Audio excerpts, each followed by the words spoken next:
Herkese merhaba arkadaşlar, kanalımıza hoş geldiniz. Mert Ramazan Demir ve Afra Saraçoğlu bu hafta magazin dünyasında zirvede yerleşti. Ünlü oyuncular Mert Ramazan Demir ve Afra Saraçoğlu bu hafta sosyal medyada magazin dünyasının en çok konuşulan isimleri oldu.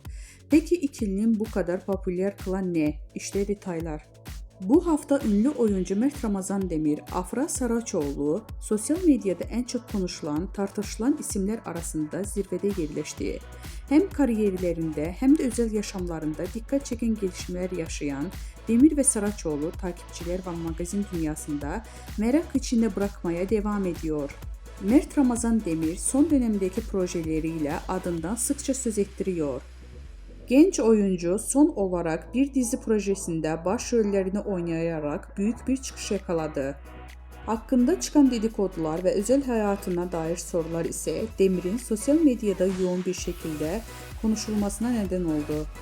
Öyle ki Demir'in hem sahnede performansı hem de gizemli özel hayatı hayranları tarafından büyük bir ilgiyle takip ediliyor.